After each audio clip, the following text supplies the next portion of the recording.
very much, Balint. Dear colleagues, it's very nice to be here with you today. I apologize for my absence yesterday, but unfortunately I was not able to make it to Miskolc in time to be with you yesterday. The topic of my presentation is the use of AI in the national security domain, and I would like to focus the discussion on legal challenges and safeguards, which are relevant primarily from the perspective of human rights when these technologies are used in the national security domain. So on our first conference, which we held in Budapest, I was discussing about the use of AI in military and defense industries. And if you will recall my presentation, I don't expect you to do that, but if you recall just the major points, then one of the conclusions was that the European Union AI Act, which was at that time still developed, now it is very close to being enacted, will not apply to the use of artificial intelligence in the military and defense sectors. And the same conclusion would go for the national security. In the meantime, there have been additional developments in Europe when it comes to the regulation of the AI. So in addition to the EU Artificial Intelligence Act, which I call an AI Act just for the sake of brevity, and which was in the course of being enacted in April and May 2024, on the May 17th of this year, so basically that means 1 month ago, the Council of Europe also opened for signature the new framework connection on artificial intelligence and human rights, democracy and the rule of law, which I called Council of Europe AI Convention. It seeks to make some connections with the European Union AI Act, but it is, I would say, more broad and more vague legal instrument, and a lot about its implementation will depend on the way how nation states do it. But as I said, the main conclusion last time was that in military and defense sector, the AI is excluded from the scope of the main legal instrument, which got me thinking, would it be possible to claim the same also for the national security purposes, or whether in the national security purposes, the conditions and safeguards applicable from the human rights perspective might be a little bit more functioning than it is in the military and defense domain. As an introduction, I think that we all know, and I will not spend too much time speaking about this, that also in national security domain, different artificial intelligence tools can be very valuable indeed. So for instance, in operations such as surveillance of communications and surveillance in general, in the border control, in the threat assessments, in the profiling of potential terrorists,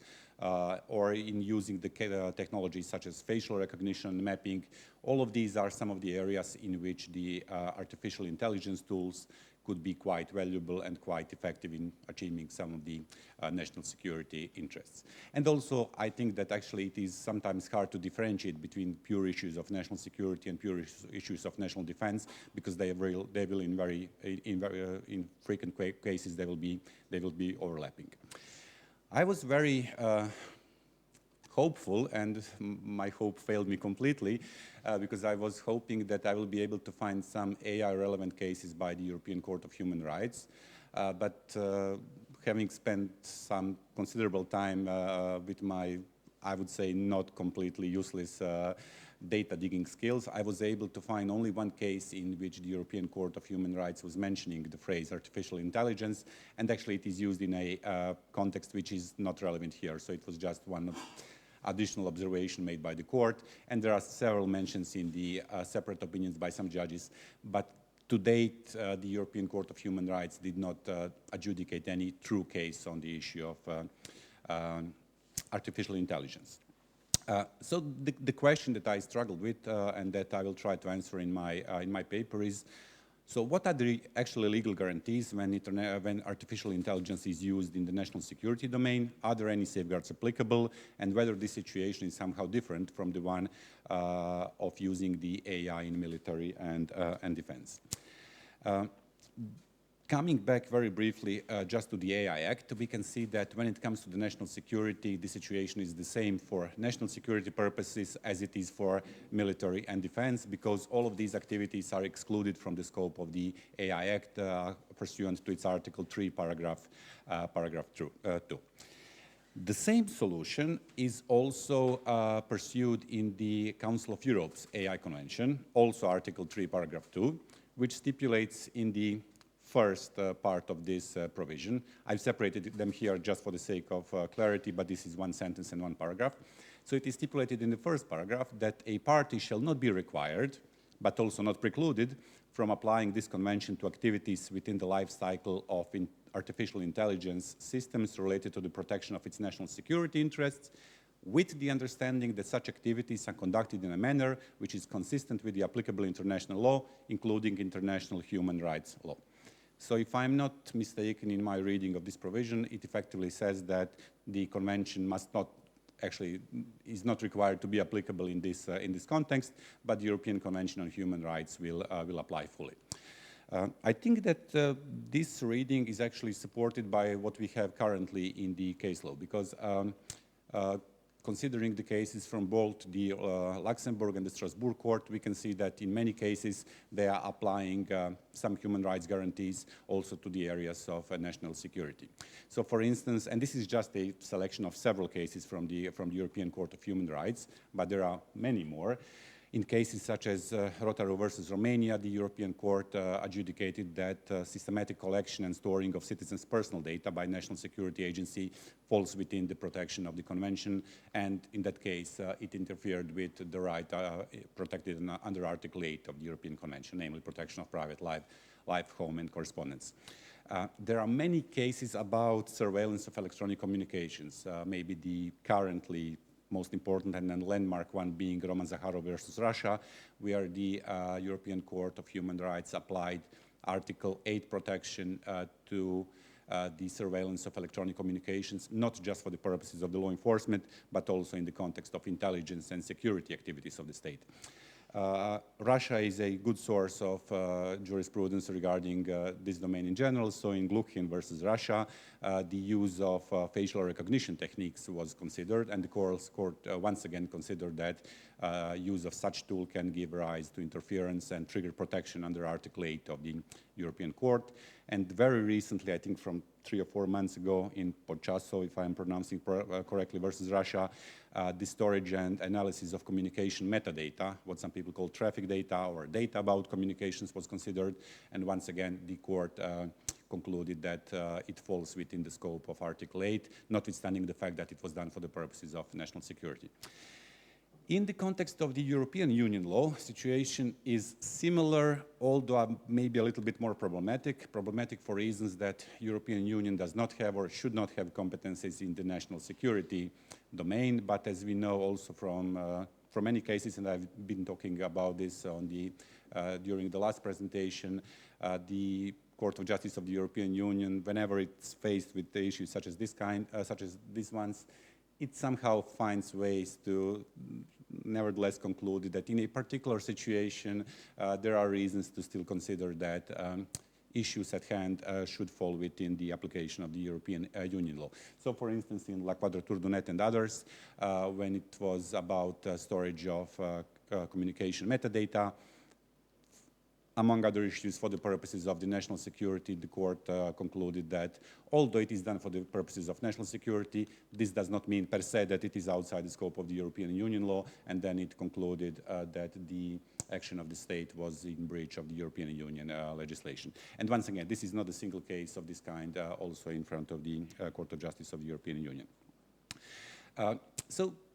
on this basis, we might consider what might actually be the human rights framework applicable to the use of artificial intelligence in national security domain.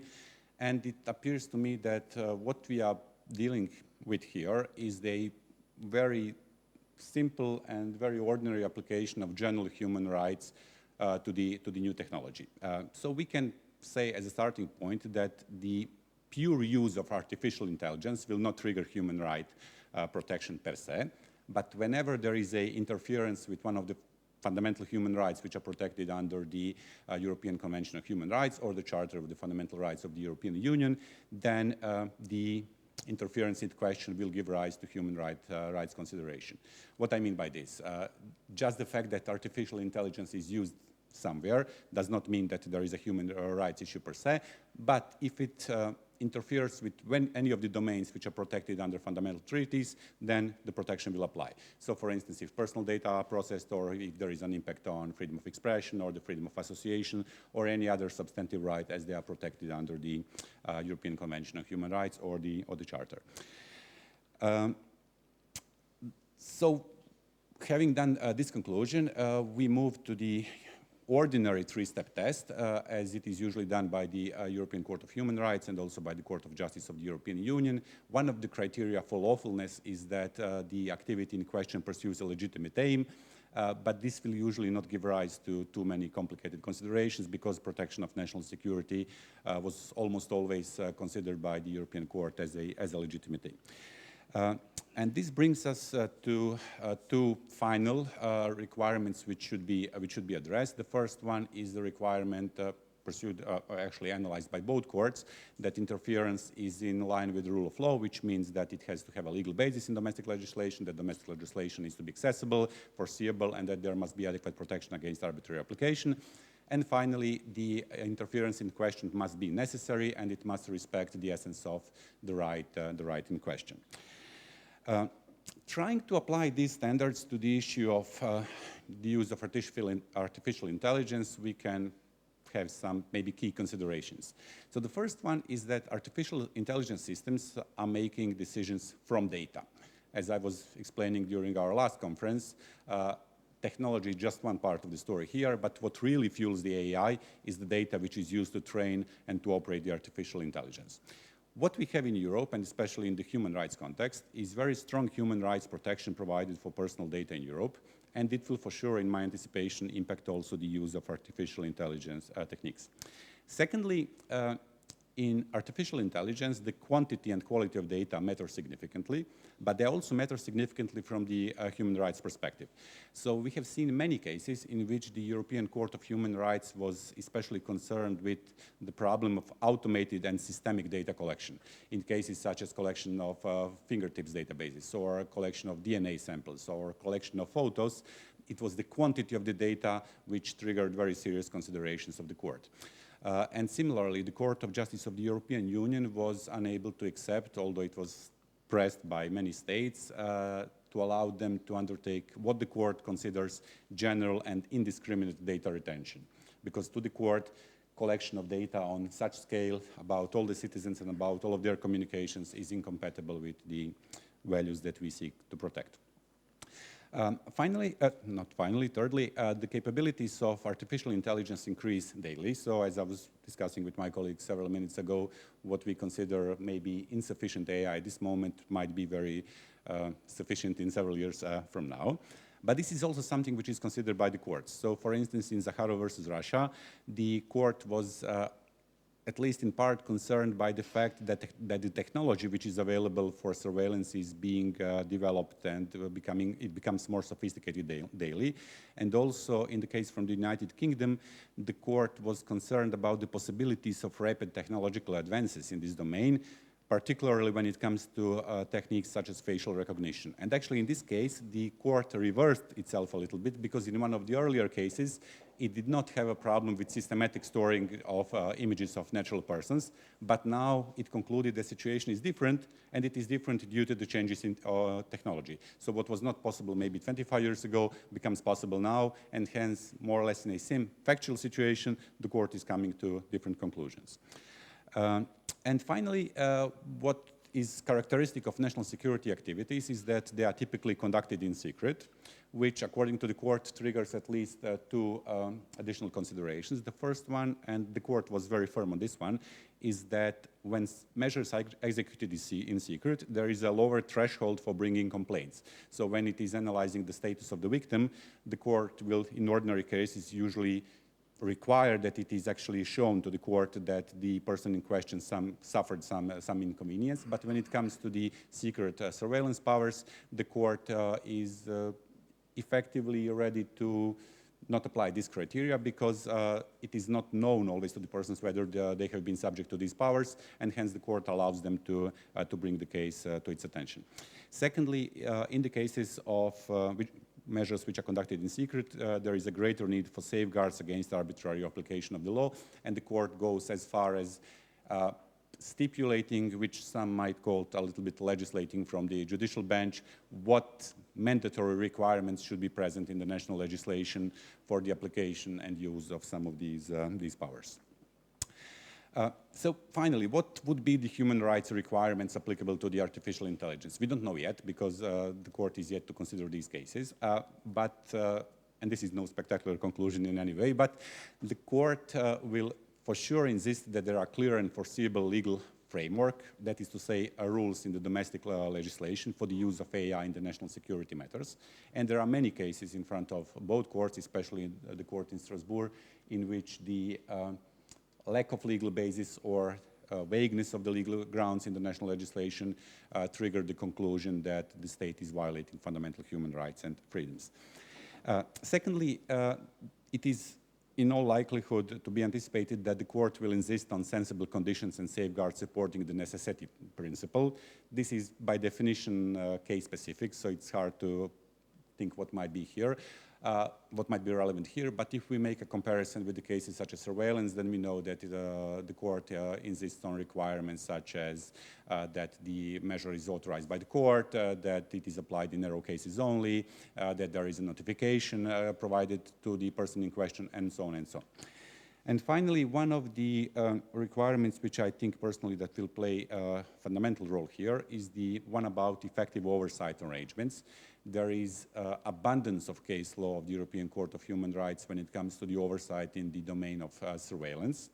And there is also a lot of guidance by the Venice Commissions. So when we are discussing those mandatory requirements developed by the court, the ones in the oversight are almost as extensive as all the other ones combined. For me personally, this is something which the court will likely do and something which the court should do. And of course, it remains to be seen how will this be implemented by the state parties. So with this, I would like to thank you for your attention. Hopefully, once I finish it, this will be much more elaborated in my paper, which you will have the opportunity to read. Thank you very much.